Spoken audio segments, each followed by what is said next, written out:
All right, so you're a nutritionist, I'm a personal trainer. My body didn't even start changing until I started taking my nutrition seriously. It was like one of the biggest things I ever learned. So if somebody was on the beginning of their fat loss journey, what are 3 foods you'd recommend to someone that they should prioritize every day? 3 foods, honestly, any kind of fruit. I'll say bananas, apples, vegetables, broccoli, tomatoes. Honestly, I'll kind of change this up. I'll say fruits and vegetables. Okay, why? Just first of all, they have low calories. That's number one. The vegetables, a lot of them have not a lot of them, but some of them have high protein. The number one thing is low calories. If you eat low calories every single day, you're going to drop your fat. Yeah. That's just what it is. Yeah. Don't make it too big. Don't overthink it. Low calories. Fruits, vegetables are my Yeah. And here, you take this.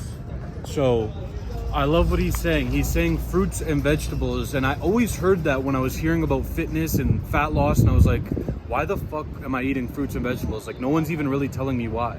And he was saying that the fruits and the vegetables are low calories. What is the significance of eating something that's low calorie is that you get to eat more of it. So there are things that are very calorie dense, and then there's things that are low calorie. And so when I eat something that's calorie dense, it means I'm eating something small and it's taking up a lot of my daily calories. I can only eat this much to stay the same weight.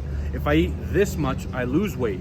So I want to try and find foods that allow me to eat as much as possible with only taking up a little bit of my calories. If I'm eating vegetables, things that have little to no calories like cucumbers, lettuce, potatoes are pretty good for low calories and they're very filling. He's saying fruits. I love apples. I love bananas. The healthier my food options are, the more I get to eat. And if I'm eating a ton, I don't really feel like I'm losing weight. That's the thing that a lot of people are messing up, is they're having things that are super calorie dense. So they're like, man, I barely ate anything. If you have a bowl of nuts and it's barely anything, and it's 500 calories, you barely feel like you ate anything. So that's the difference between having something that's low calorie and something that's high calorie. Now, if I were to go and talk about something when it comes to muscle building, when you are building muscle, people always tell you to eat protein, and you're like, why am I eating protein? I hear this fucking word everywhere. There's protein in everything. There's protein shakes. Do I need protein shakes? The significance of protein is that there are macros. There's carbs, fats, and proteins. So that's what your food is made up of. If you go to eat a burger, it's made up of 3 things: carbs, fats, and proteins. What's the significance of protein?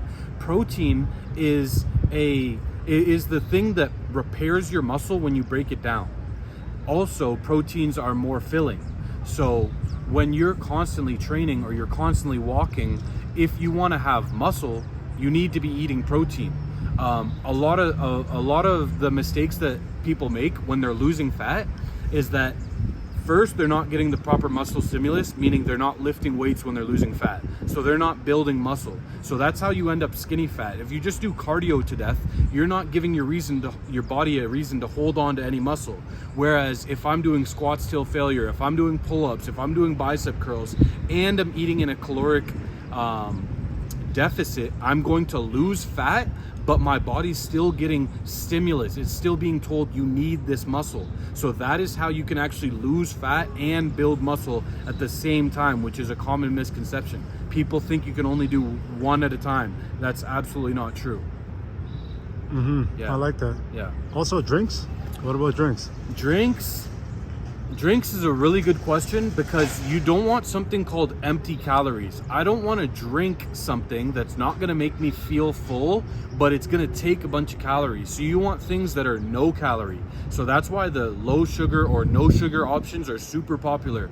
I switched to drinking Diet Coke, something I didn't even believe in, and it's completely changed the game for me, because when you lower your sugar, your body stores less fat, you have less cravings, you have less mood swings. So if you still want to enjoy something sweet, have a low or no sugar option. I love water, I love black coffee, I love tea. Those are the things I drink when I'm fasting. If I've already broken my fast and I'm having a meal, I can have something like Diet Coke, I can have something like Pellegrino sparkling water. Basically, whatever you can, try not to get any calories from the things that you're drinking. That's my advice. The more water, the better. 100%. Water's number one for sure. Yeah. We're at 5:10. Okay, we'll cut it.